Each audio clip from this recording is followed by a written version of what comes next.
Eles operam perfeitamente em harmonia durante anos no ambiente difícil do espaço.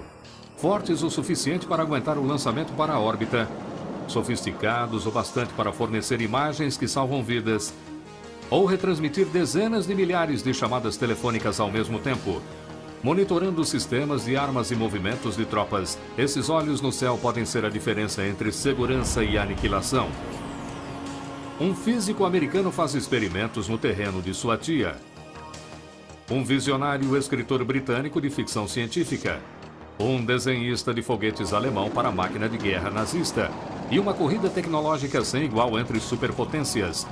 Todos abriram caminho para sua chegada. Por 4 décadas, eles foram as cargas mais preciosas do mundo, subindo ao céu após grandes fracassos que deram lugar a grandes triunfos. A seguir, dos primeiros modelos brutos, há algumas das máquinas mais precisas e duráveis já construídas. Satélites artificiais. O fim da distância.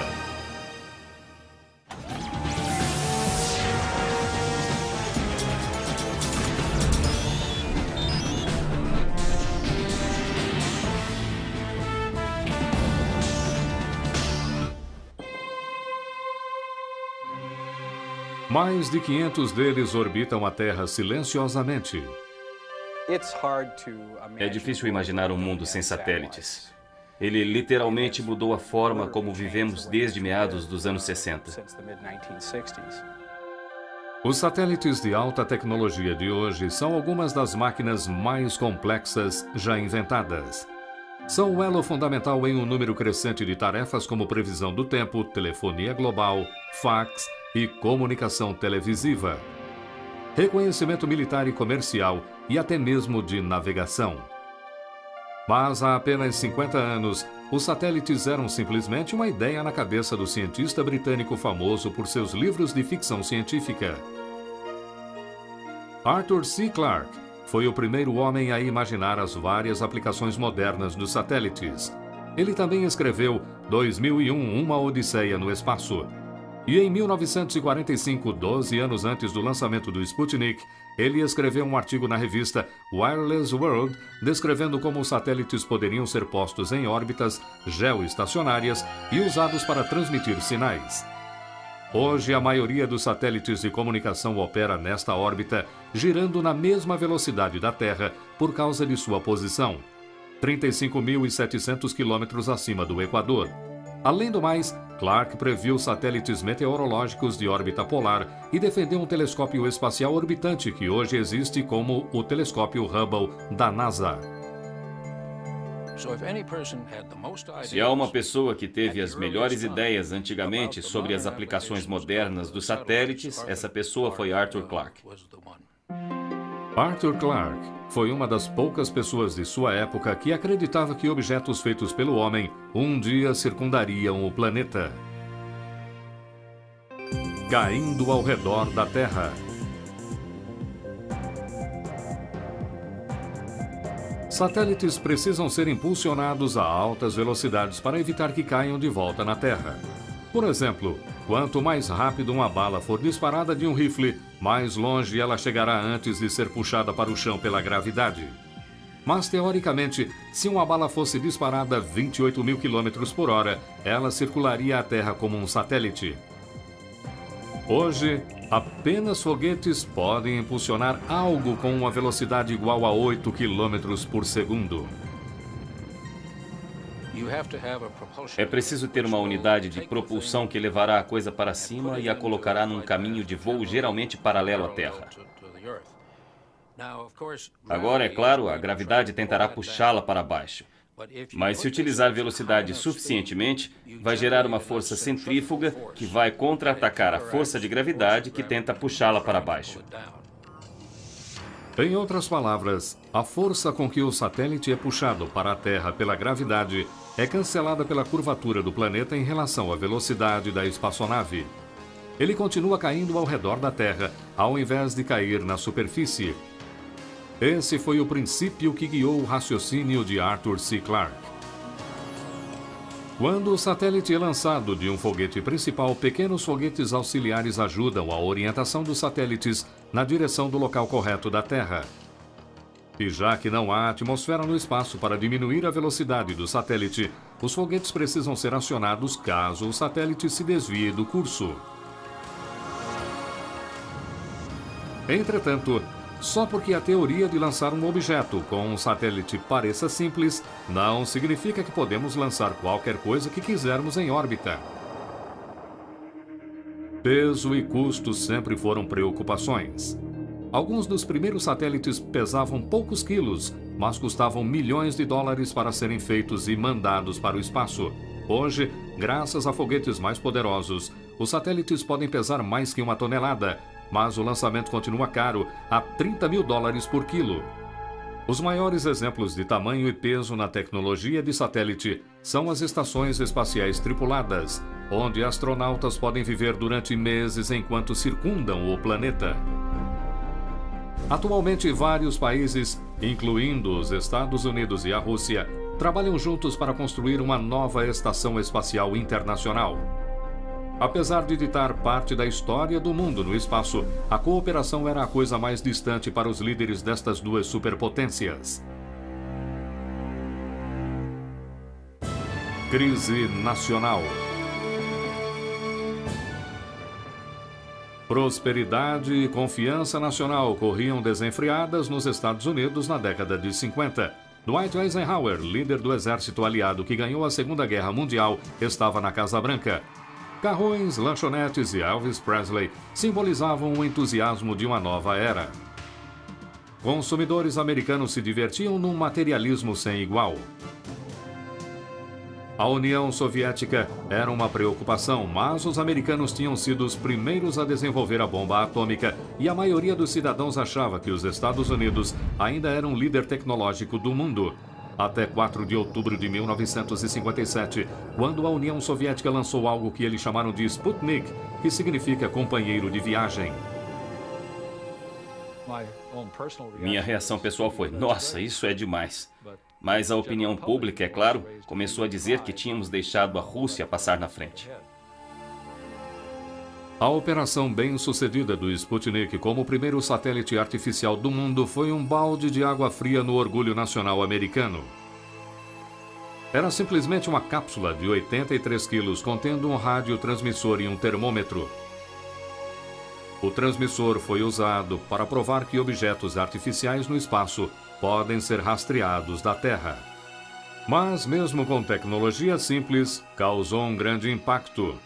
Muitas pessoas ficaram preocupadas porque se a União Soviética tinha a tecnologia do foguete para lançar algo para o espaço, não havia nada que os impedisse de lançar ogivas nucleares capazes de atingir os Estados Unidos, um ataque que os americanos não podiam revidar.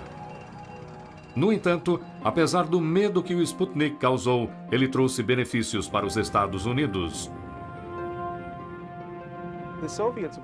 Os soviéticos fizeram um grande favor em lançar o Sputnik primeiro, porque eliminaram qualquer questão legal de sobrevoar territórios com o satélite. Como eles mesmos tinham feito isso, seria difícil reclamar de qualquer coisa que fizéssemos depois daquilo. Milhões de dólares começaram a cair nos cofres do novo programa espacial americano. Obviamente, os Estados Unidos não gostaram de ficar em segundo lugar. A corrida espacial tinha começado.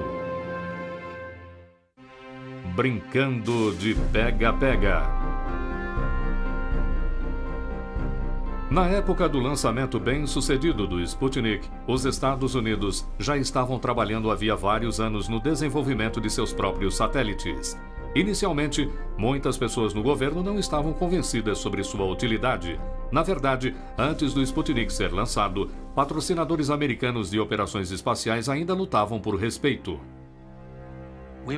Fomos considerados um bando de lunáticos e malucos.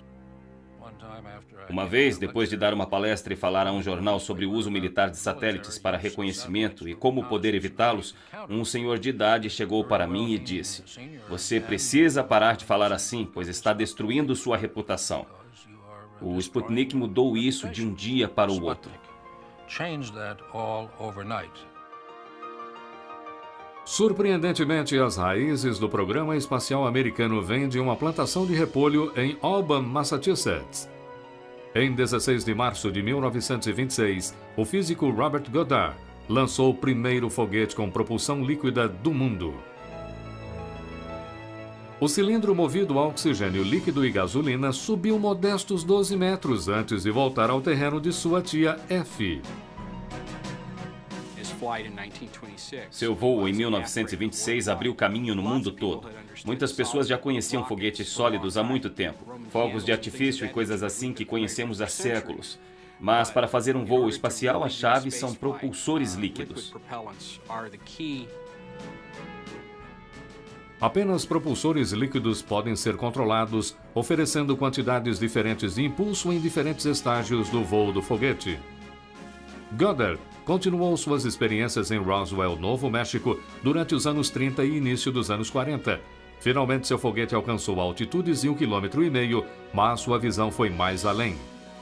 No início de sua carreira, Goddard contou a um jornalista que um foguete poderia ser construído para alcançar a Lua. Ele foi ridicularizado em círculos científicos e por pessoas na rua por sua ideia tão absurda.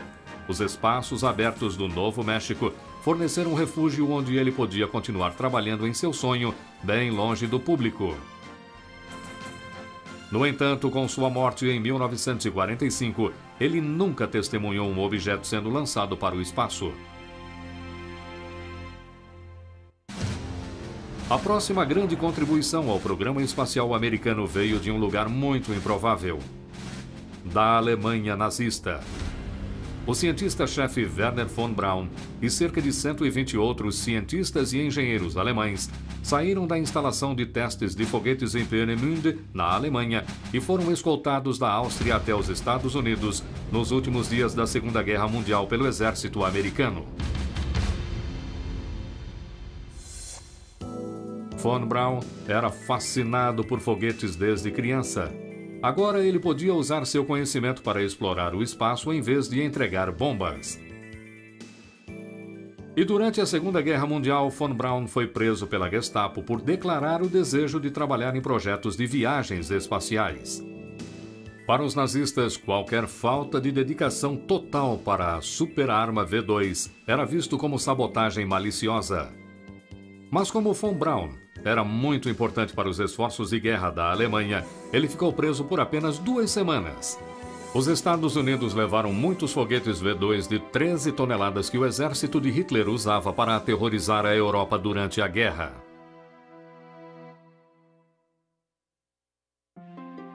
Logo, os antigos inimigos estavam usando sua até então arma secreta para conduzir novos experimentos para o exército americano.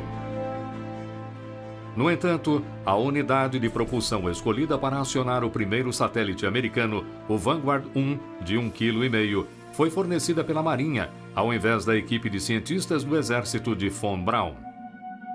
Em 6 de dezembro de 1957, a Marinha teve sua chance. Dezenas de câmeras e centenas de repórteres testemunharam a primeira tentativa americana de alcançar a corrida espacial sumir em chamas. O governo deu a Wernher von Braun uma chance de redimir o programa espacial e von Braun deixou Gordon Weith dar uma espiada no foguete que realizaria isso. Um dia, Von Braun me levou ao seu galpão em Huntsville, Alabama, na agência de mísseis balísticos do exército, e me mostrou uma montagem de foguete. Ele disse: "Aí está. Quando o governo disser que precisamos de uma montagem de foguete para lançar um satélite, aí está. Estamos prontos."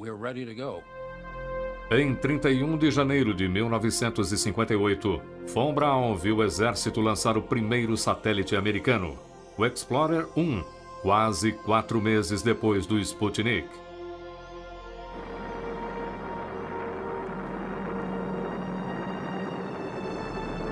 O Explorer 1, com 14 quilos, entrou em órbita com sucesso e permaneceu no espaço 8 anos a mais que o Sputnik. Após o lançamento, Von Braun declarou: "Finalmente estabelecemos nosso apoio no espaço, jamais desistiremos de novo."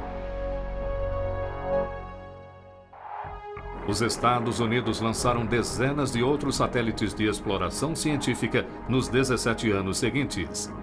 A maioria deles sob a supervisão da recém-formada Agência Espacial do Governo, a NASA. 8 meses após o Explorer 1, a Administração Nacional de Aeronáutica e Espaço surgiu em 1º de outubro de 1958. Seu propósito oficial era a exploração espacial pacífica. Contudo, sua meta durante essa etapa da Guerra Fria era alcançar e até superar a União Soviética na corrida espacial. Mas em 1961, os soviéticos aumentaram a aposta. Em 12 de abril, a União Soviética lançou um tipo diferente de satélite. Com um homem dentro. Yuri Gagarin se tornou o primeiro ser humano no espaço e a primeira pessoa a orbitar a Terra. Depois de alcançar uma altura máxima de 325 quilômetros, ele aterrissou num campo na União Soviética 1 hora e 48 minutos depois, dando aos comunistas mais uma vitória de propaganda mundial. Após o voo histórico, Gagarin disse: "Com certeza não me senti sozinho, pois sabia que meus amigos, aliás, todo o povo soviético, estava assistindo ao meu voo espacial." 10 meses depois, John Glenn se tornou o primeiro satélite humano americano. Estamos a caminho. Deus te proteja, John Glenn. Em 20 de fevereiro de 1962, ele circulou a Terra 3 vezes a 28 mil quilômetros por hora. Gravidade zero e eu me sinto bem. Cápsula girando. A vista é fantástica. Dias mais tarde, Glenn recebeu as boas-vindas de um herói durante um desfile na cidade de Nova York. Esta foi uma grande experiência para todos nós do programa e eu acho que para todos os americanos também. Eu estou muito contente de ver o orgulho em nosso país e que nossas realizações não são coisas do passado. Mas os Estados Unidos ficaram novamente em segundo lugar e muitos se perguntaram se o país conseguiria vencer o desafio proposto pelo presidente John Kennedy. Acredito que esta nação deveria se comprometer a alcançar uma meta antes que essa década acabe, de levar um homem até a Lua e trazê-lo em segurança para a Terra. Bilhões de dólares continuaram indo para o programa espacial americano. Finalmente, em 20 de julho de 1969, com a ajuda do foguete Saturno V, com 110 metros de altura e mais de 3.000 toneladas, os Estados Unidos chegaram primeiro. Decolagem! Temos uma decolagem! Conseguimos! É um pequeno passo para o homem, mas um grande salto para a humanidade. Os Estados Unidos ganharam o maior prêmio na corrida espacial e a confiança nacional foi restaurada, mas uma corrida ainda mais crucial continuou. Os satélites de reconhecimento assumiram uma importância fundamental, com as superpotências construindo arsenais nucleares. Se um lado pudesse indicar as localizações de mísseis alheios usando fotografia de satélites, então um primeiro ataque letal seria possível. Reconhecimento eficiente resulta em preparação e a falta de preparação pode resultar em aniquilação completa.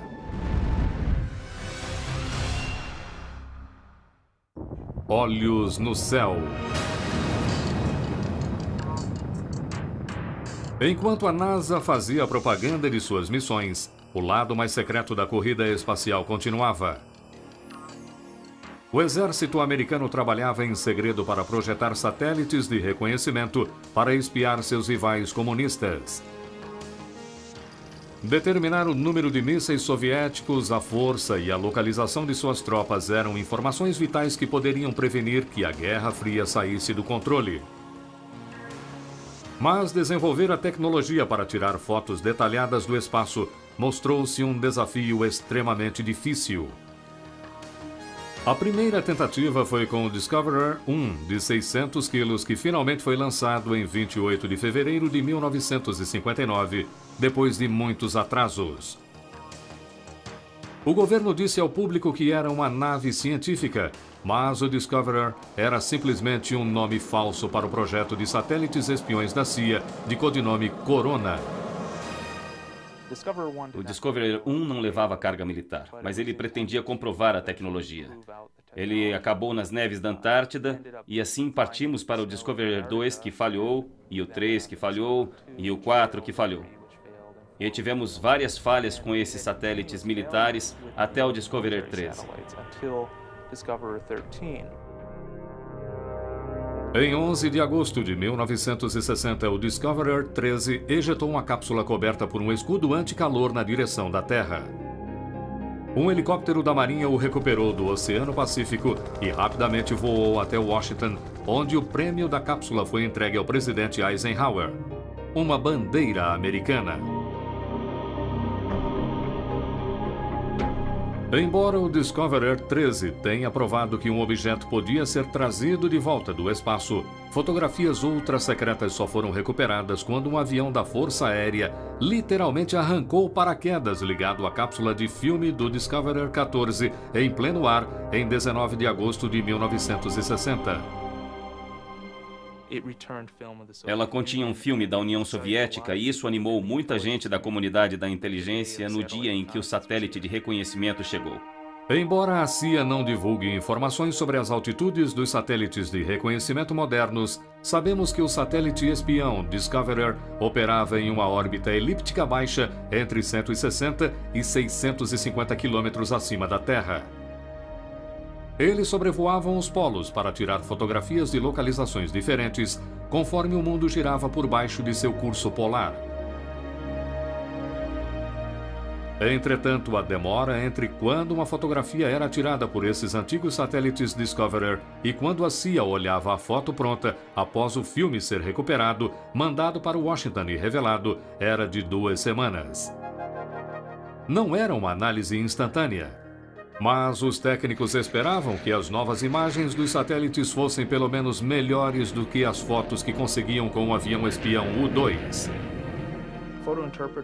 Os intérpretes de fotos que usavam imagens do U-2 deixaram as imagens de lado e, quando receberam um novo filme dos satélites, olharam aquilo e ficaram desapontados. A resolução não era tão boa como esperavam, então voltaram a usar as fotografias do U-2. Mas 2 acontecimentos no início dos anos 60 convenceram os peritos de que o sucesso do programa militar de satélite de reconhecimento era fundamental. Em 1º de maio de 1960, uma base soviética de mísseis derrubou o avião espião U-2 com o piloto da Força Aérea Francis Gary Powers a 24 mil metros acima da União Soviética. Powers sobreviveu, mas em outubro de 1962, durante a crise dos mísseis cubanos, os soviéticos derrubaram outro avião U-2. Dessa vez, o piloto morreu. Era óbvio que imagens melhores dos satélites permitiriam que informações vitais fossem reunidas sem arriscar mais vidas americanas. Um indício do compromisso dos Estados Unidos com a vigilância espacial foi a inauguração em agosto de 1960 do Escritório Nacional de Reconhecimento. Sua existência era secreta, e seu trabalho era espionar a União Soviética, assim como China, Líbia e outros países. Em 1962, todos os projetos de satélites de reconhecimento no Escritório de Reconhecimento tiveram o codinome Keyhole. Seguindo os fracassos para recuperar as cápsulas de filmes e as 2 semanas que levava para pegar e revelar as fotos do satélite Discoverer, o Escritório de Reconhecimento lutou para melhorar seus olhos no céu. Durante o fim dos anos 60 e início dos anos 70, satélites mais eficientes contendo muitas cápsulas de filmes com processo de revelação e análise mais dinâmicos reduziram o atraso para 3 ou 4 dias. Mas o filme ainda era mandado para o espaço em latas, porque muitos experimentos para transmitir imagens usando sinais de rádio tinham falhado.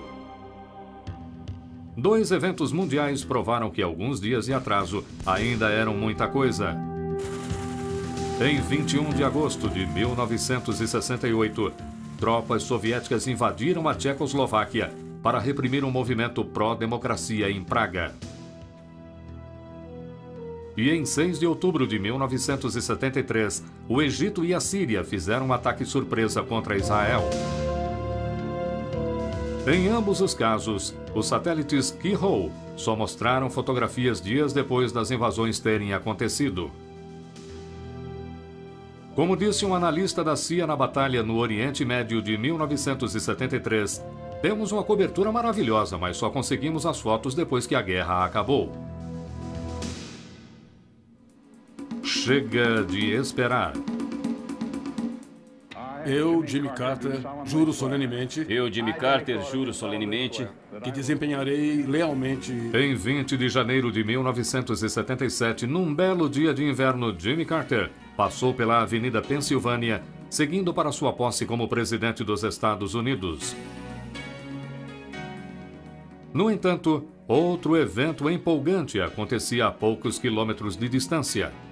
Naquela mesma tarde, um novo modelo do satélite Keyhole foi capaz de transmitir as primeiras imagens em tempo quase real do espaço para o Centro de Processamento do Escritório de Reconhecimento no Fort Belvoir, Virgínia.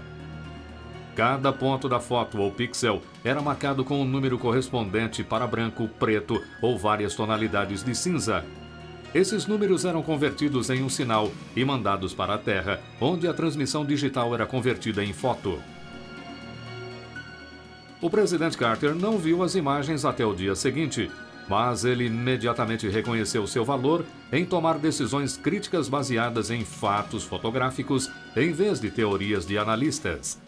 O Keyhole Modelo 11 reduziu o tempo de atraso para satélites espiões de alguns dias para questão de minutos. Mas poucas pessoas do governo podiam ver as imagens secretas desse novo satélite Keyhole, também conhecido como KH-11. Mesmo hoje, apenas fotos de satélites tiradas antes de 1972 são mostradas ao público. No entanto, as informações secretas vazaram com o passar dos anos. Em 1978, William Campiles, um ex-funcionário da CIA, vendeu o manual do KH-11 para os soviéticos por $3.000. Ele recebeu uma sentença de 40 anos de prisão. Então, em 1984, um analista da inteligência da Marinha Americana liberou essa imagem do KH-11 para uma revista militar inglesa. Ela mostrava o primeiro porta-aviões nuclear soviético durante a construção. Samuel Long Morrison foi sentenciado a 2 anos de prisão por mostrar a imagem. Já que toda informação moderna e imagens permanecem secretas, o satélite fotográfico comercial Spot, desenvolvido na França, nos dá uma ideia da capacidade do satélite militar de reconhecimento. Ele é usado para vários propósitos, incluindo planejamento urbano, avaliações de colheitas e questões ambientais, como estimar o tamanho do desmatamento. Mesmo assim, o satélite Spot não é tão exato quanto os sistemas militares. A capacidade de resolução do Spot é de 10 metros, enquanto peritos acreditam que os modelos militares de hoje possam ter resoluções de poucos centímetros.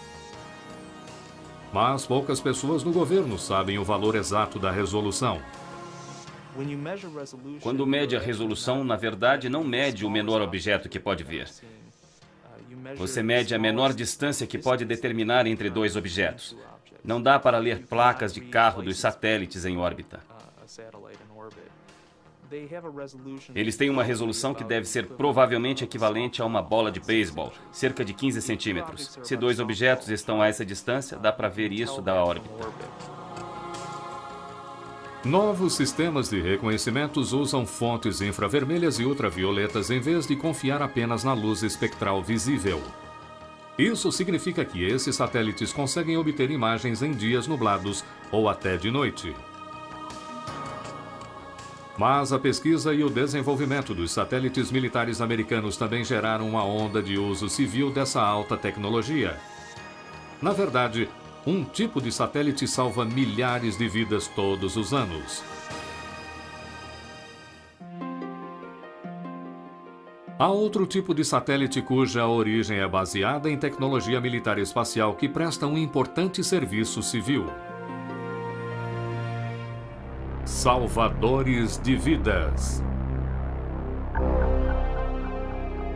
Alguns cientistas acreditam que o aquecimento global resultará em desastres naturais mais frequentes e mais poderosos nos próximos anos. No passado, a perda de propriedades residenciais e comerciais por tornados, enchentes e furacões chegava a centenas de milhões e, às vezes, bilhões de dólares. Mas há um outro número que vem caindo no mundo nas últimas décadas: o de fatalidades. Como muitas outras formas de tecnologia práticas, o primeiro satélite meteorológico americano surgiu de um projeto militar. O TIROS-1, que foi lançado em 1º de abril de 1960, surgiu de uma pesquisa em que uma das companhias fez sobre o possível uso de satélites de reconhecimento. Ele tinha uma câmera de televisão e produzia imagens de nuvens. As imagens do TIROS-1 que voltavam para a Terra não eram suficientes para reconhecimento militar. Mas a capacidade para ver nuvens em formação em grandes regiões da Terra teve um impacto imediato em previsões meteorológicas e alertas de tempestades. Na verdade, o TIROS-3, que foi lançado apenas 4 anos depois do Sputnik em 1961, identificou a formação do furacão Esther no Oceano Atlântico mais de 2 dias antes de qualquer outro meio de observação. Se há um furacão indo em sua direção ou uma tempestade em desenvolvimento no meio oeste que criará tornados, a capacidade de dar avisos sobre o que vai acontecer é o primeiro passo para salvar vidas. É aí que o satélite meteorológico entra com força total. Satélites meteorológicos projetados para captar fotos de alta resolução e reunir dados atmosféricos precisos operam em órbitas polares baixas, cerca de 300 a 600 quilômetros de altitude. Entretanto, as fotos das nuvens que cobrem grandes regiões da Terra e que são conhecidas como previsões meteorológicas são tiradas de órbitas geoestacionárias a 35 mil quilômetros de distância, a mesma órbita que Arthur C. Clarke defendeu em 1945. A essa distância, os satélites giram na mesma velocidade que a Terra, permanecendo sobre o mesmo local do globo. Antes dos anos 60, espaçonaves de reconhecimento muitas vezes não conseguiam localizar furacões se formando no Atlântico, até que estavam a horas de distância de atingir as ilhas do Caribe ou o sudeste dos Estados Unidos. Graças à cobertura global dos satélites meteorológicos, as pessoas agora têm dias para a evacuação e poucas ficam para trás para ver como será, já que podem ver as imagens e ouvir os dados exatos sobre a velocidade do vento e a quantidade de chuva em seus próprios televisores. Os satélites meteorológicos de hoje são mais capazes do que apenas tirar fotos de nuvens. Eles fornecem imagens em alta resolução para mapas precisos em 3 dimensões, que reúnem dados incrivelmente exatos sobre sistemas climáticos na atmosfera superior. Eles também possuem equipamentos de busca e resgate para viajantes em partes remotas do mundo. Além do uso mais comum, que é para barcos, eles são usados para rastrear aeronaves. Se estiverem com problemas, podem ativar o radiotransmissor e enviar transmissões de rádio que são recebidas pelo satélite e então retransmitidas para a guarda costeira ou para quem fizer uma busca para resgatá-los. E isso tem sido um sucesso. Eles estimam os salvamentos em centenas.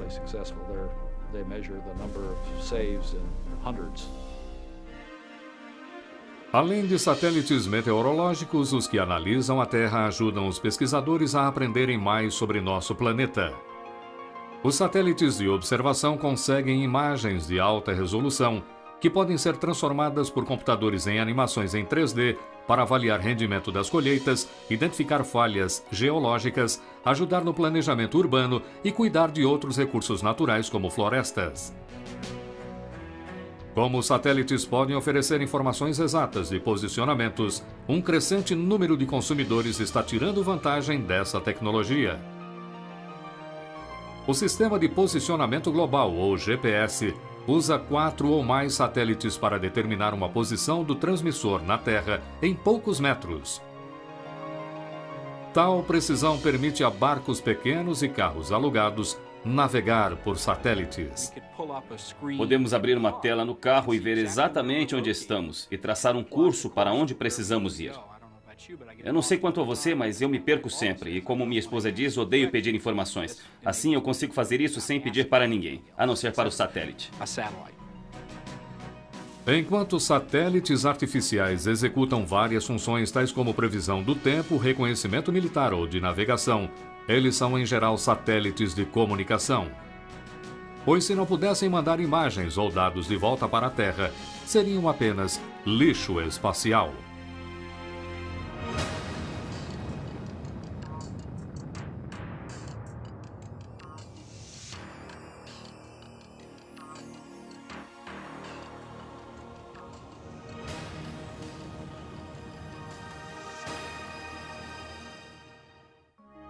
Painéis de comando no céu.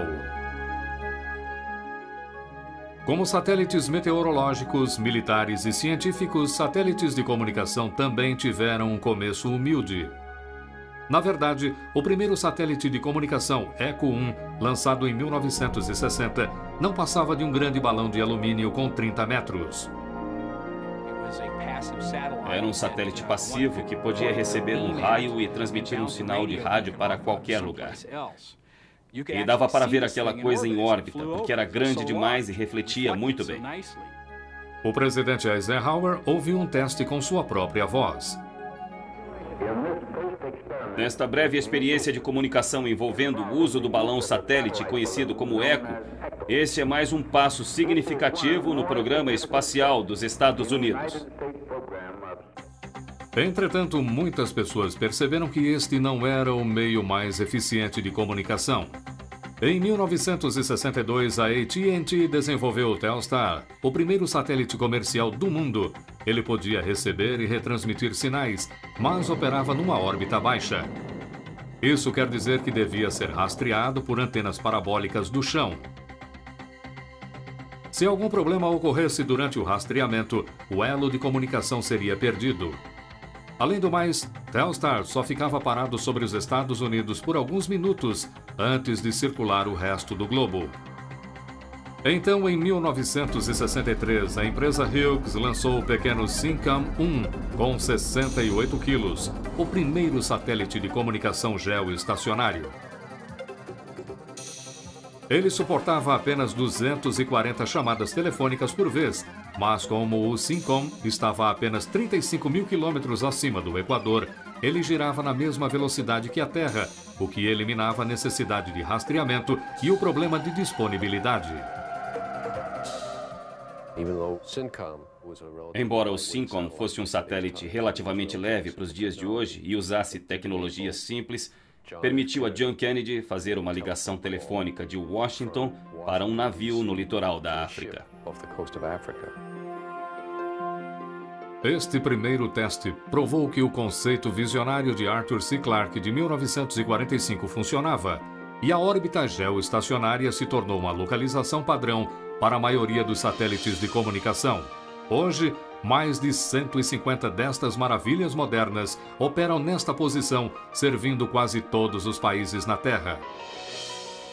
Esses esforços pioneiros tornaram possível a formação da Intelsat, uma organização internacional defendida originalmente pelo presidente Kennedy, projetada para ligar todas as nações do mundo por satélites de comunicação. O Intelsat 1, também construído pela Hughes, foi lançado em 1965. O trabalho foi um grande sucesso e hoje há mais de 20 satélites Intelsat unindo nosso mundo. Satélites de comunicação modernos são feitos com os materiais mais leves e mais resistentes do mundo. Verificamos que o material de epóxi que usamos em nossos satélites para deixar o peso mais baixo é cerca de metade do peso do alumínio e 10 vezes mais forte. Para utilizar menos combustível líquido, painéis solares são usados para acionar a maioria dos componentes eletrônicos internos. Geralmente, satélites menores que exigem menos energia solar são construídos em forma de tambores com 7 metros de altura. Satélites maiores utilizam asas solares expansivas, que são abertas em órbita, chegando a medir mais de 25 metros.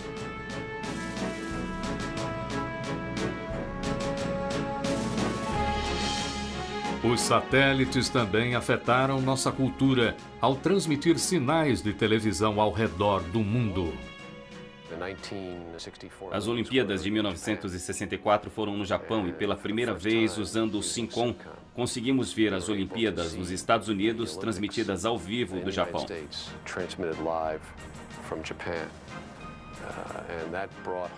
E aquilo mostrou em alto e bom som como os satélites de comunicação podiam ser importantes para a transmissão televisiva. As transmissões televisivas de satélites nos anos 80 permitiram às pessoas na União Soviética ver como o mundo ocidental vivia, e hoje cidadãos chineses também têm um crescente acesso às notícias e informações de outras partes do mundo. O mundo jamais será o mesmo. Já não há mais lugares remotos no planeta por causa dos satélites de comunicação. Graças à forte amplificação dos sinais de televisão pelos satélites de hoje, consumidores podem agora receber transmissões diretamente em antenas de 45 centímetros.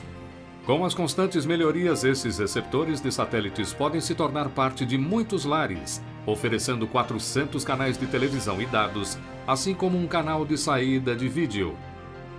Esse canal de saída fará uma videoconferência ser tão fácil quanto uma chamada telefônica. Os satélites de comunicação transformaram nosso mundo numa aldeia global em menos de 4 décadas. Hoje podemos pegar o telefone e falar instantaneamente com alguém em quase qualquer lugar do planeta. Ou ligar a televisão e ver acontecimentos de dentro e de fora de nosso país diante de nossos olhos. Fax internacional, modems de alta velocidade e e-mail utilizando linhas telefônicas e satélites também permitem a empresários, pesquisadores e pessoas comuns transmitir dados ao redor do mundo em questão de segundos. Comunicação em tempo real no mundo todo era algo que não existia antes dos anos 60 e da revolução dos satélites de comunicação. Isso mudou o nosso modo de vida. Nossa sociedade, nossa economia são construídas sobre esses recursos. Corrida por mais espaço. Quando os satélites americanos Explorer e Discoverer corriam contra a União Soviética há 40 anos, ninguém jamais imaginou que o espaço acima de nosso planeta poderia ficar superlotado.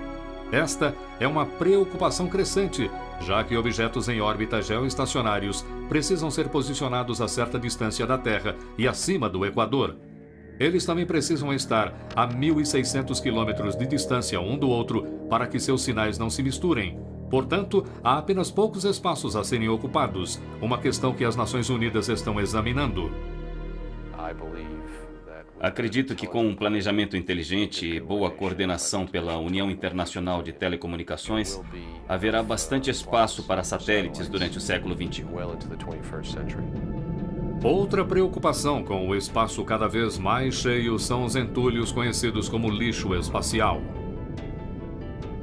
Isso consiste em objetos de vários tamanhos, como as partes que se soltam nas etapas dos foguetes, peças que se desprendem de espaçonaves e até lascas de tinta.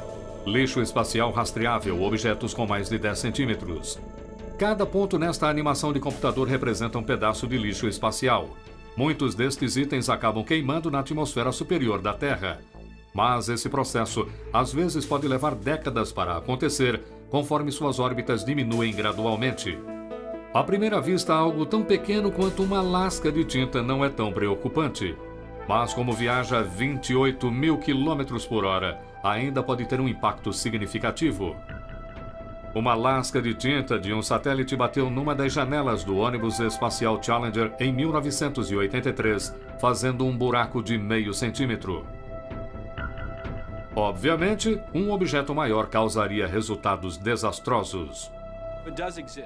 Isso existe, está lá em cima, mas não é um grande problema. Pelo menos agora. Eu ficaria mais preocupado com meteoritos e coisas assim. Apesar dessas preocupações, os satélites estão unindo nosso mundo mais rápido que qualquer outra forma de tecnologia. O termo ao vivo via satélite é usado para indicar um evento mundial especial. No entanto, hoje as operações de satélites passam despercebidas.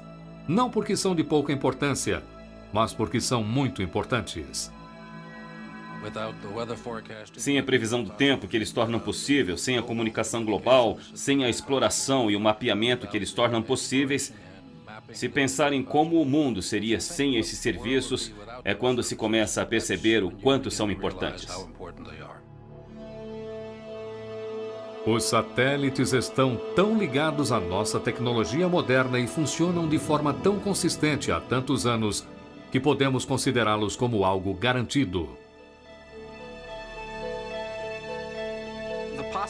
As possibilidades para o futuro dos satélites são quase ilimitadas. Seja o que imaginarmos, provavelmente poderemos fazer. Por causa do trabalho visionário de pioneiros que arriscaram suas carreiras e reputações em um conceito improvável, os satélites transformaram nosso mundo em apenas 40 anos. De bugigangas pesando 1 quilo, que pareciam mais laranjas do que espaçonaves, até máquinas complexas e poderosas, pesando milhares de quilos. Considerando a evolução rápida dos satélites que testemunhamos nas últimas 4 décadas, a única certeza aparente para os próximos 40 anos é a de que os satélites continuarão nos maravilhando de modos que não conseguimos imaginar hoje.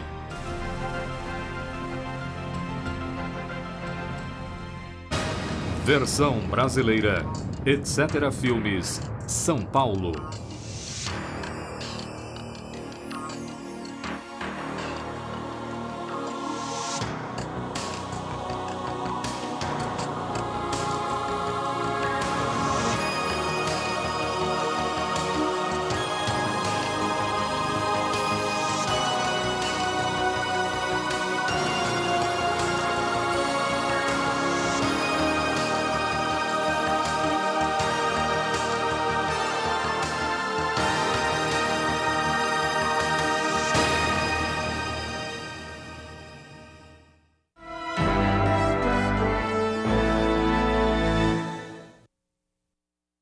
Um grande impacto.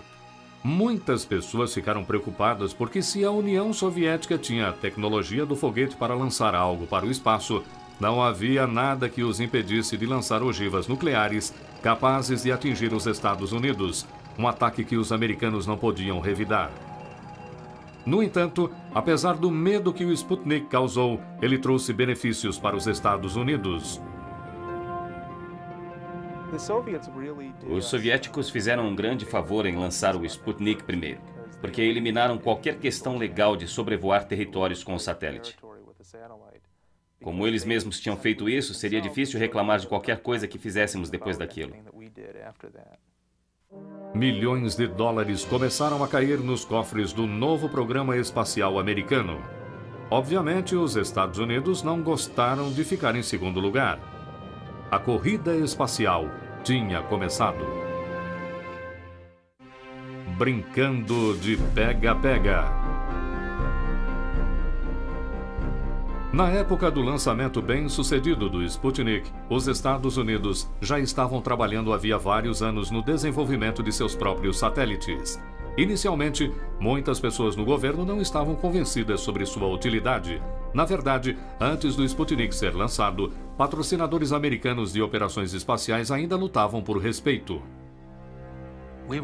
Fomos considerados um bando de lunáticos e malucos.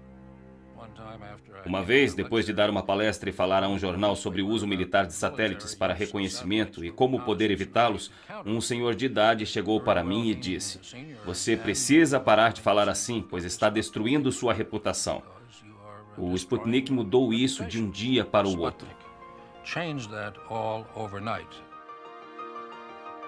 Surpreendentemente, as raízes do programa espacial americano vêm de uma plantação de repolho em Auburn, Massachusetts. Em 16 de março de 1926, o físico Robert Goddard lançou o primeiro foguete com propulsão líquida do mundo. O cilindro movido a oxigênio líquido e gasolina subiu modestos 12 metros antes de voltar ao terreno de sua tia Effie. Seu voo em 1926 abriu caminho no mundo todo.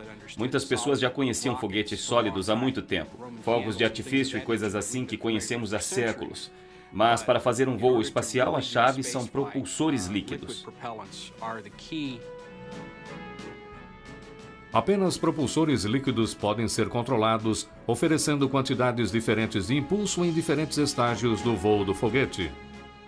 Goddard continuou suas experiências em Roswell, Novo México, durante os anos 30 e início dos anos 40. Finalmente, seu foguete alcançou altitudes de 1,5 km, mas sua visão foi mais além. No início de sua carreira, Goddard contou a um jornalista que um foguete poderia ser construído para alcançar a Lua. Ele foi ridicularizado em círculos científicos e por pessoas na rua por sua ideia tão absurda. Os espaços abertos do Novo México forneceram um refúgio onde ele podia continuar trabalhando em seu sonho, bem longe do público. No entanto, com sua morte em 1945, ele nunca testemunhou um objeto sendo lançado para o espaço. A próxima grande contribuição ao programa espacial americano veio de um lugar muito improvável: da Alemanha nazista. O cientista-chefe Wernher von Braun e cerca de 120 outros cientistas e engenheiros alemães saíram da instalação de testes de foguetes em Peenemünde, na Alemanha, e foram escoltados da Áustria até os Estados Unidos nos últimos dias da Segunda Guerra Mundial pelo exército americano. Von Braun era fascinado por foguetes desde criança. Agora ele podia usar seu conhecimento para explorar o espaço em vez de entregar bombas. E durante a Segunda Guerra Mundial, Von Braun foi preso pela Gestapo por declarar o desejo de trabalhar em projetos de viagens espaciais. Para os nazistas, qualquer falta de dedicação total para a super-arma V2 era visto como sabotagem maliciosa. Mas como Von Braun era muito importante para os esforços de guerra da Alemanha, ele ficou preso por apenas 2 semanas. Os Estados Unidos levaram muitos foguetes V2 de 13 toneladas que o exército de Hitler usava para aterrorizar a Europa durante a guerra.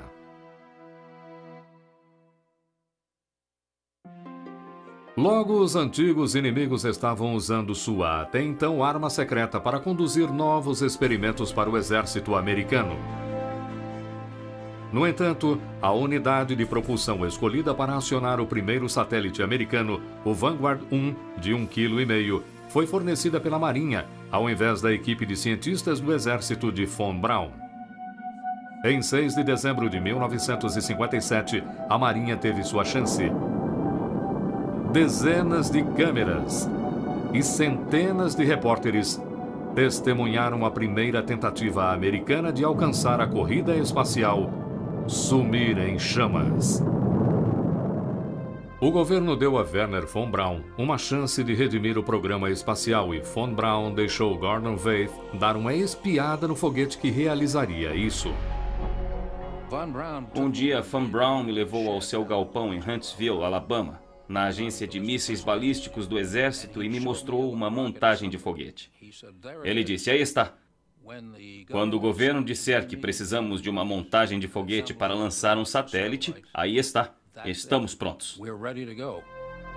Em 31 de janeiro de 1958, Von Braun viu o exército lançar o primeiro satélite americano, o Explorer 1, quase 4 meses depois do Sputnik.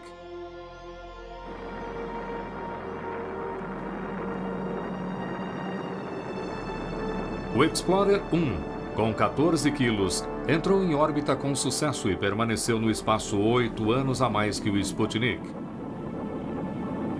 Após o lançamento, Von Braun declarou: "Finalmente estabelecemos nosso apoio no espaço, jamais desistiremos de novo." Os Estados Unidos lançaram dezenas de outros satélites de exploração científica nos 17 anos seguintes. A maioria deles sob a supervisão da recém-formada Agência Espacial do Governo, a NASA. 8 meses após o Explorer 1, a Administração Nacional de Aeronáutica e Espaço surgiu em 1º de outubro de 1958. Seu propósito oficial era a exploração espacial pacífica. Contudo, sua meta durante essa etapa da Guerra Fria era alcançar e até superar a União Soviética na corrida espacial.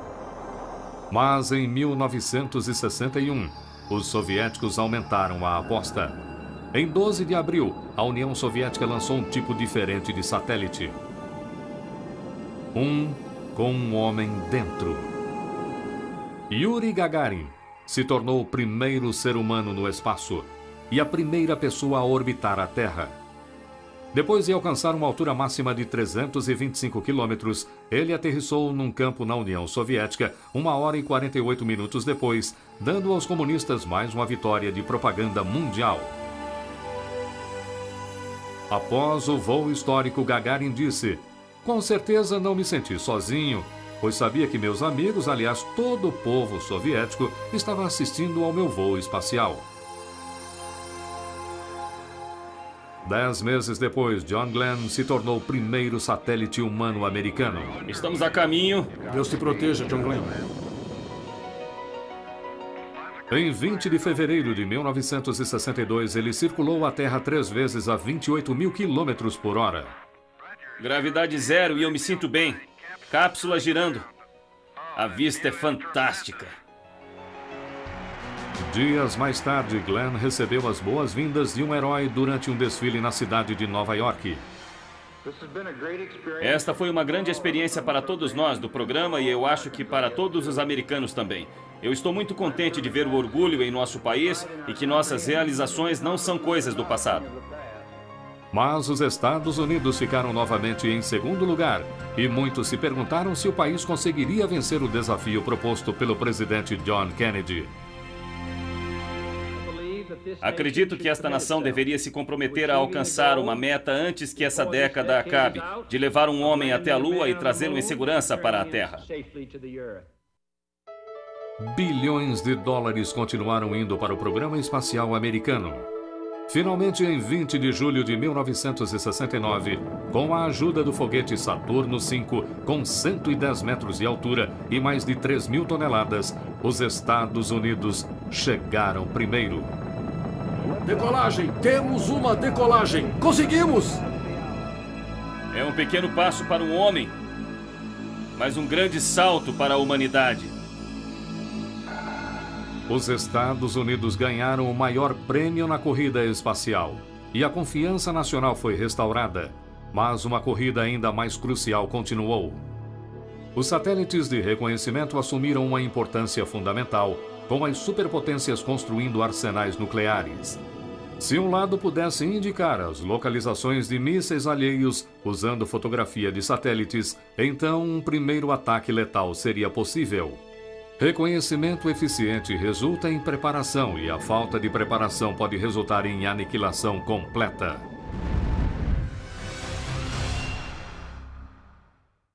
Olhos no céu. Enquanto a NASA fazia a propaganda de suas missões, o lado mais secreto da corrida espacial continuava. O exército americano trabalhava em segredo para projetar satélites de reconhecimento para espiar seus rivais comunistas. Determinar o número de mísseis soviéticos, a força e a localização de suas tropas eram informações vitais que poderiam prevenir que a Guerra Fria saísse do controle. Mas desenvolver a tecnologia para tirar fotos detalhadas do espaço mostrou-se um desafio extremamente difícil. A primeira tentativa foi com o Discoverer 1, de 600 quilos, que finalmente foi lançado em 28 de fevereiro de 1959, depois de muitos atrasos. O governo disse ao público que era uma nave científica, mas o Discoverer era simplesmente um nome falso para o projeto de satélites espiões da CIA, de codinome Corona. O Discoverer 1 não levava carga militar, mas ele pretendia comprovar a tecnologia. Ele acabou nas neves da Antártida e assim partimos para o Discoverer 2 que falhou, e o 3 que falhou, e o 4 que falhou. E tivemos várias falhas com esses satélites militares até o Discoverer 13. Em 11 de agosto de 1960, o Discoverer 13 ejetou uma cápsula coberta por um escudo anticalor na direção da Terra. Um helicóptero da Marinha o recuperou do Oceano Pacífico e rapidamente voou até Washington, onde o prêmio da cápsula foi entregue ao presidente Eisenhower, uma bandeira americana. Embora o Discoverer 13 tenha provado que um objeto podia ser trazido de volta do espaço, fotografias ultra-secretas só foram recuperadas quando um avião da Força Aérea literalmente arrancou o paraquedas ligado à cápsula de filme do Discoverer 14 em pleno ar em 19 de agosto de 1960. Ela continha um filme da União Soviética e isso animou muita gente da comunidade da inteligência no dia em que o satélite de reconhecimento chegou. Embora a CIA não divulgue informações sobre as altitudes dos satélites de reconhecimento modernos, sabemos que o satélite espião Discoverer operava em uma órbita elíptica baixa entre 160 e 650 quilômetros acima da Terra. Eles sobrevoavam os polos para tirar fotografias de localizações diferentes, conforme o mundo girava por baixo de seu curso polar. Entretanto, a demora entre quando uma fotografia era tirada por esses antigos satélites Discoverer e quando a CIA olhava a foto pronta após o filme ser recuperado, mandado para Washington e revelado, era de 2 semanas. Não era uma análise instantânea. Mas os técnicos esperavam que as novas imagens dos satélites fossem pelo menos melhores do que as fotos que conseguiam com o avião espião U-2. Os intérpretes de fotos que usavam imagens do U-2 deixaram as imagens de lado e, quando receberam um novo filme dos satélites, olharam aquilo e ficaram desapontados. A resolução não era tão boa como esperavam, então voltaram a usar as fotografias do U-2. Mas 2 acontecimentos no início dos anos 60 convenceram os peritos de que o sucesso do programa militar de satélite de reconhecimento era fundamental. Em 1º de maio de 1960, uma base soviética de mísseis derrubou o avião espião U-2 com o piloto da Força Aérea Francis Gary Powers a 24 mil metros acima da União Soviética. Powers sobreviveu, mas em outubro de 1962, durante a crise dos mísseis cubanos, os soviéticos derrubaram outro avião U-2. Dessa vez, o piloto morreu. Era óbvio que imagens melhores dos satélites permitiriam que informações vitais fossem reunidas sem arriscar mais vidas americanas. Um indício do compromisso dos Estados Unidos com a vigilância espacial foi a inauguração em agosto de 1960 do Escritório Nacional de Reconhecimento. Sua existência era secreta, e seu trabalho era espionar a União Soviética, assim como China, Líbia e outros países. Em 1962, todos os projetos de satélites de reconhecimento no Escritório de Reconhecimento tiveram o codinome Keyhole. Seguindo alta resolução e reunir dados atmosféricos precisos, operam em órbitas polares baixas, cerca de 300 a 600 quilômetros de altitude. Entretanto, as fotos das nuvens que cobrem grandes regiões da Terra e que são conhecidas como previsões meteorológicas são tiradas de órbitas geoestacionárias a 35 mil quilômetros de distância, a mesma órbita que Arthur C. Clarke defendeu em 1945. A essa distância, os satélites giram na mesma velocidade que a Terra, permanecendo sobre o mesmo local do globo. Antes dos anos 60, espaçonaves de reconhecimento muitas vezes não conseguiam localizar furacões se formando no Atlântico, até que estavam a horas de distância de atingir as ilhas do Caribe ou o sudeste dos Estados Unidos. Graças à cobertura global dos satélites meteorológicos, as pessoas agora têm dias para a evacuação, e poucas ficam para trás para ver como será, já que podem ver as imagens e ouvir os dados exatos sobre a velocidade do vento e a quantidade de chuva em seus próprios televisores. Os satélites meteorológicos de hoje são mais capazes do que apenas tirar fotos de nuvens. Eles fornecem imagens em alta resolução para mapas precisos em 3 dimensões, que reúnem dados incrivelmente exatos sobre sistemas climáticos na atmosfera superior.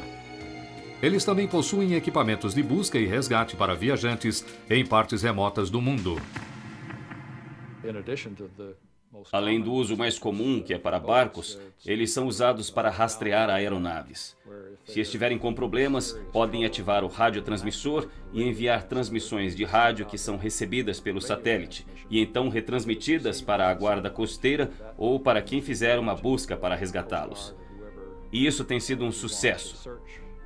Eles estimam os salvamentos em centenas.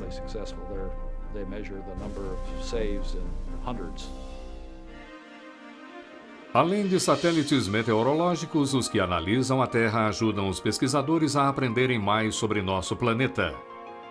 Os satélites de observação conseguem imagens de alta resolução, que podem ser transformadas por computadores em animações em 3D para avaliar rendimento das colheitas, identificar falhas geológicas, ajudar no planejamento urbano e cuidar de outros recursos naturais como florestas. Como os satélites podem oferecer informações exatas de posicionamentos, um crescente número de consumidores está tirando vantagem dessa tecnologia. O Sistema de Posicionamento Global, ou GPS, usa 4 ou mais satélites para determinar uma posição do transmissor na Terra em poucos metros. Tal precisão permite a barcos pequenos e carros alugados navegar por satélites. Podemos abrir uma tela no carro e ver exatamente onde estamos e traçar um curso para onde precisamos ir. Eu não sei quanto a você, mas eu me perco sempre e, como minha esposa diz, odeio pedir informações. Assim, eu consigo fazer isso sem pedir para ninguém, a não ser para o satélite. Enquanto satélites artificiais executam várias funções tais como previsão do tempo, reconhecimento militar ou de navegação, eles são em geral satélites de comunicação. Pois se não pudessem mandar imagens ou dados de volta para a Terra, seriam apenas lixo espacial.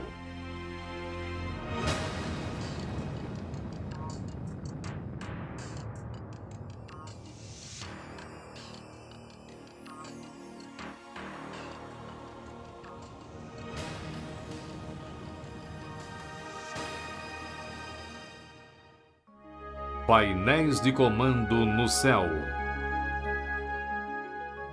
Como satélites meteorológicos, militares e científicos, satélites de comunicação também tiveram um começo humilde.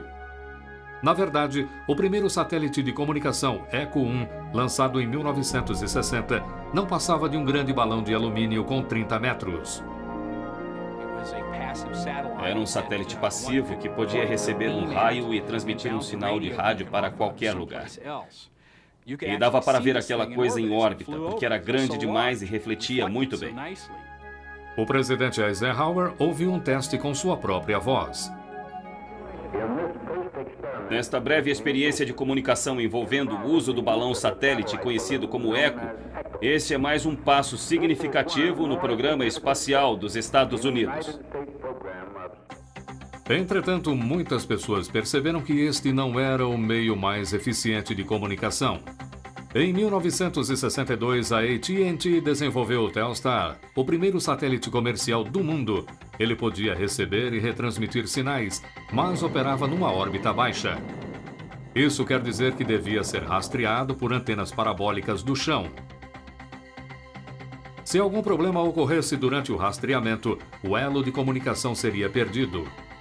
Além do mais, Telstar só ficava parado sobre os Estados Unidos por alguns minutos antes de circular o resto do globo. Então, em 1963, a empresa Hughes lançou o pequeno Syncom-1 com 68 quilos, o primeiro satélite de comunicação geoestacionário. Ele suportava apenas 240 chamadas telefônicas por vez, mas como o Syncom estava a apenas 35 mil quilômetros acima do Equador, ele girava na mesma velocidade que a Terra, o que eliminava a necessidade de rastreamento e o problema de disponibilidade. Embora o Syncom fosse um satélite relativamente leve para os dias de hoje e usasse tecnologias simples, permitiu a John Kennedy fazer uma ligação telefônica de Washington para um navio no litoral da África. Este primeiro teste provou que o conceito visionário de Arthur C. Clarke de 1945 funcionava, e a órbita geoestacionária se tornou uma localização padrão para a maioria dos satélites de comunicação.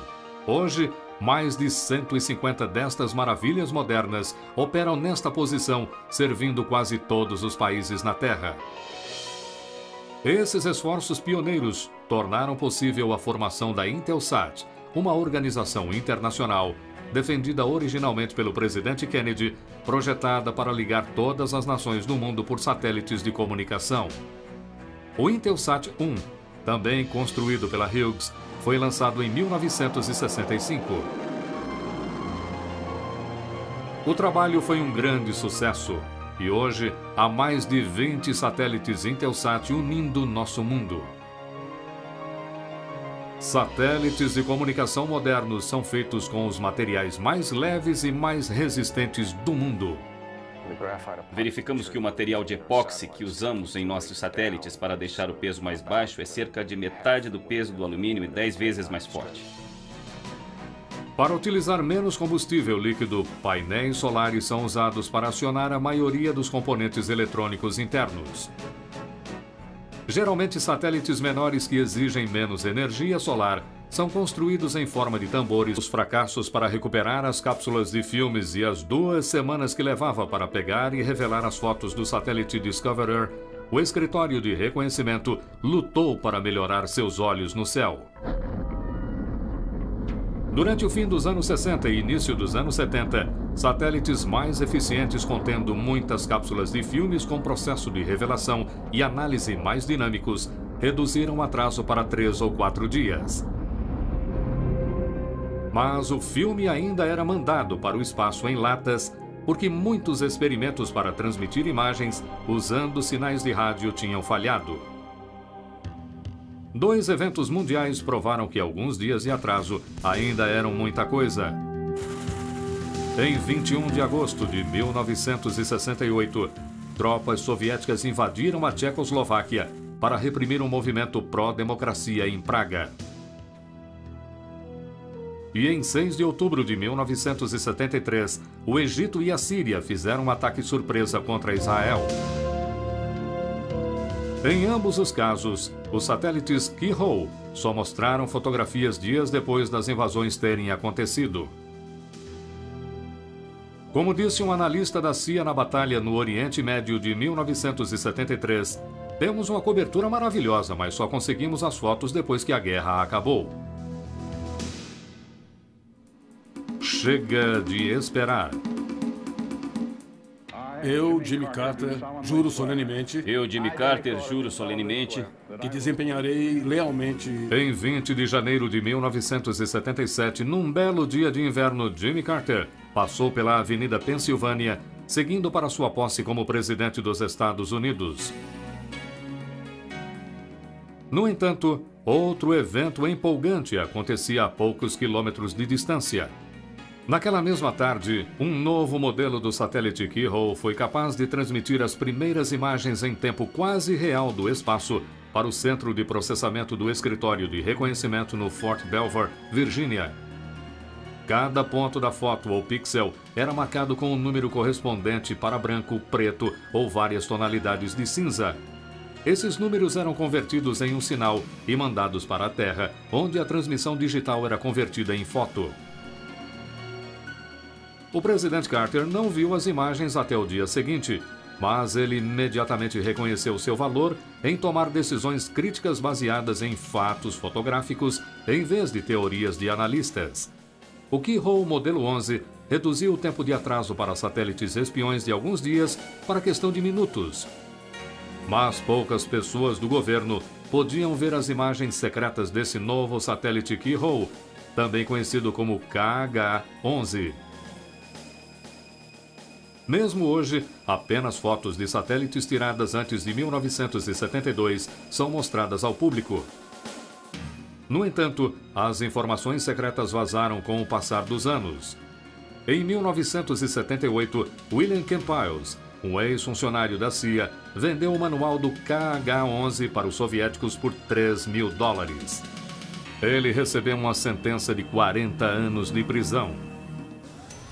Então, em 1984, um analista da inteligência da Marinha Americana liberou essa imagem do KH-11 para uma revista militar inglesa. Ela mostrava o primeiro porta-aviões nuclear soviético durante a construção. Samuel Lund Morrison foi sentenciado a 2 anos de prisão por mostrar a imagem. Já que toda informação moderna e imagens permanecem secretas, o satélite fotográfico comercial Spot, desenvolvido na França, nos dá uma ideia da capacidade do satélite militar de reconhecimento. Ele é usado para vários propósitos, incluindo planejamento urbano, avaliações de colheitas e questões ambientais, como estimar o tamanho do desmatamento. Mesmo assim, o satélite Spot não é tão exato quanto os sistemas militares. A capacidade de resolução do Spot é de 10 metros, enquanto peritos acreditam que os modelos militares de hoje possam ter resoluções de poucos centímetros. Mas poucas pessoas no governo sabem o valor exato da resolução.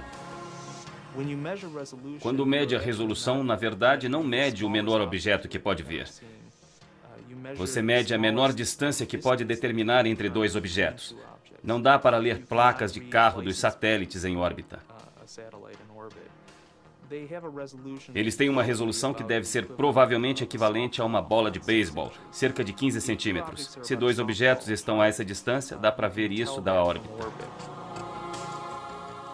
Novos sistemas de reconhecimento usam fontes infravermelhas e ultravioletas em vez de confiar apenas na luz espectral visível.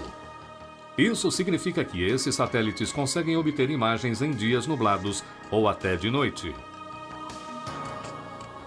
Mas a pesquisa e o desenvolvimento dos satélites militares americanos também geraram uma onda de uso civil dessa alta tecnologia. Na verdade, um tipo de satélite salva milhares de vidas todos os anos. Há outro tipo de satélite cuja origem é baseada em tecnologia militar espacial que presta um importante serviço civil. Salvadores de vidas. Alguns cientistas acreditam que o aquecimento global resultará em desastres naturais mais frequentes e mais poderosos nos próximos anos.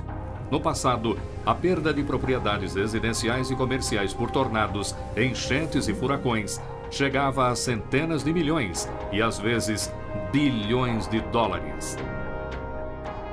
Mas há um outro número que vem caindo no mundo nas últimas décadas, o de fatalidades. Como muitas outras formas de tecnologia práticas, o primeiro satélite meteorológico americano surgiu de um projeto militar. O TIROS-1, que foi lançado em 1º de abril de 1960, surgiu de uma pesquisa em que uma das companhias fez sobre o possível uso de satélites de reconhecimento. Ele tinha uma câmera de televisão e produzia imagens de nuvens. As imagens do TIROS-1, que voltavam para a Terra, não eram suficientes para reconhecimento militar. Mas a capacidade para ver nuvens em formação em grandes regiões da Terra teve um impacto imediato em previsões meteorológicas e alertas de tempestades. Na verdade, o TIROS-3, que foi lançado apenas 4 anos depois do Sputnik em 1961, identificou a formação do furacão Esther no Oceano Atlântico mais de 2 dias antes de qualquer outro meio de observação.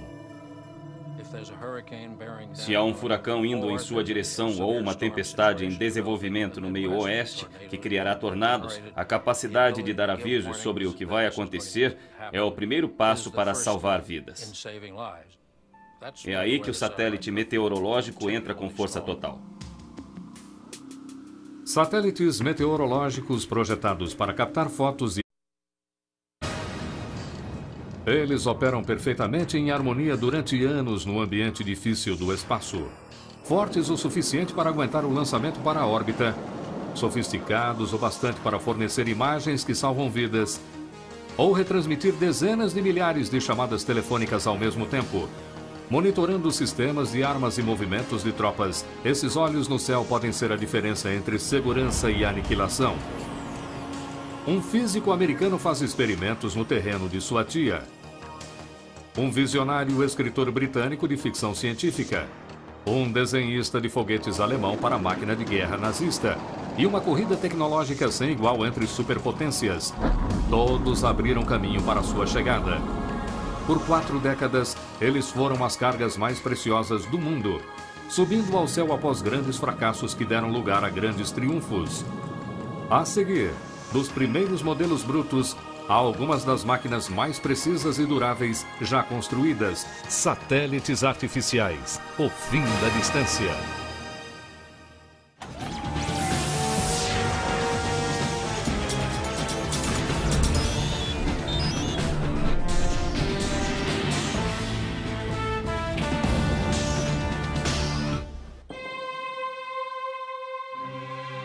Mais de 500 deles orbitam a Terra silenciosamente. É difícil imaginar um mundo sem satélites. Ele literalmente mudou a forma como vivemos desde meados dos anos 60. Os satélites de alta tecnologia de hoje são algumas das máquinas mais complexas já inventadas. São o elo fundamental em um número crescente de tarefas como previsão do tempo, telefonia global, fax e comunicação televisiva, reconhecimento militar e comercial e até mesmo de navegação. Mas há apenas 50 anos, os satélites eram simplesmente uma ideia na cabeça do cientista britânico famoso por seus livros de ficção científica. Arthur C. Clarke foi o primeiro homem a imaginar as várias aplicações modernas dos satélites. Ele também escreveu 2001, Uma Odisseia no Espaço. E em 1945, 12 anos antes do lançamento do Sputnik, ele escreveu um artigo na revista Wireless World, descrevendo como os satélites poderiam ser postos em órbitas geoestacionárias e usados para transmitir sinais. Hoje, a maioria dos satélites de comunicação opera nesta órbita, girando na mesma velocidade da Terra por causa de sua posição, 35.700 quilômetros acima do Equador. Além do mais, Clarke previu satélites meteorológicos de órbita polar e defendeu um telescópio espacial orbitante que hoje existe como o telescópio Hubble da NASA. Se há uma pessoa que teve as melhores ideias antigamente sobre as aplicações modernas dos satélites, essa pessoa foi Arthur Clarke. Arthur Clarke foi uma das poucas pessoas de sua época que acreditava que objetos feitos pelo homem um dia circundariam o planeta. Caindo ao redor da Terra.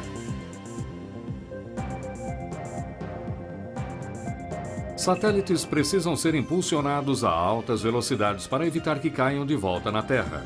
Por exemplo, quanto mais rápido uma bala for disparada de um rifle, mais longe ela chegará antes de ser puxada para o chão pela gravidade. Mas, teoricamente, se uma bala fosse disparada a 28.000 km por hora, ela circularia a Terra como um satélite. Hoje, apenas foguetes podem impulsionar algo com uma velocidade igual a 8 km por segundo. É preciso ter uma unidade de propulsão que levará a coisa para cima e a colocará num caminho de voo geralmente paralelo à Terra. Agora, é claro, a gravidade tentará puxá-la para baixo. Mas se utilizar velocidade suficientemente, vai gerar uma força centrífuga que vai contra-atacar a força de gravidade que tenta puxá-la para baixo. Em outras palavras, a força com que o satélite é puxado para a Terra pela gravidade é cancelada pela curvatura do planeta em relação à velocidade da espaçonave. Ele continua caindo ao redor da Terra, ao invés de cair na superfície. Esse foi o princípio que guiou o raciocínio de Arthur C. Clarke. Quando o satélite é lançado de um foguete principal, pequenos foguetes auxiliares ajudam a orientação dos satélites na direção do local correto da Terra. E já que não há atmosfera no espaço para diminuir a velocidade do satélite, os foguetes precisam ser acionados caso o satélite se desvie do curso. Entretanto, só porque a teoria de lançar um objeto com um satélite pareça simples, não significa que podemos lançar qualquer coisa que quisermos em órbita. Peso e custo sempre foram preocupações.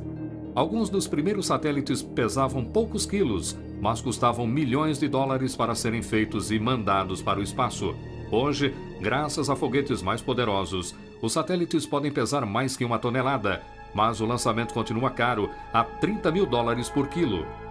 Os maiores exemplos de tamanho e peso na tecnologia de satélite são as estações espaciais tripuladas, onde astronautas podem viver durante meses enquanto circundam o planeta.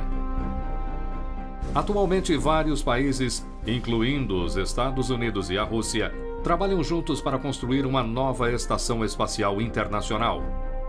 Apesar de ditar parte da história do mundo no espaço, a cooperação era a coisa mais distante para os líderes destas duas superpotências. Crise nacional. Prosperidade e confiança nacional corriam desenfreadas nos Estados Unidos na década de 50. Dwight Eisenhower, líder do exército aliado que ganhou a Segunda Guerra Mundial, estava na Casa Branca. Carrões, lanchonetes e Elvis Presley simbolizavam o entusiasmo de uma nova era. Consumidores americanos se divertiam num materialismo sem igual. A União Soviética era uma preocupação, mas os americanos tinham sido os primeiros a desenvolver a bomba atômica e a maioria dos cidadãos achava que os Estados Unidos ainda eram o líder tecnológico do mundo. Até 4 de outubro de 1957, quando a União Soviética lançou algo que eles chamaram de Sputnik, que significa companheiro de viagem. Minha reação pessoal foi: nossa, isso é demais. Mas a opinião pública, é claro, começou a dizer que tínhamos deixado a Rússia passar na frente. A operação bem-sucedida do Sputnik como o primeiro satélite artificial do mundo foi um balde de água fria no orgulho nacional americano. Era simplesmente uma cápsula de 83 quilos contendo um radiotransmissor e um termômetro. O transmissor foi usado para provar que objetos artificiais no espaço podem ser rastreados da Terra. Mas mesmo com tecnologia simples, causou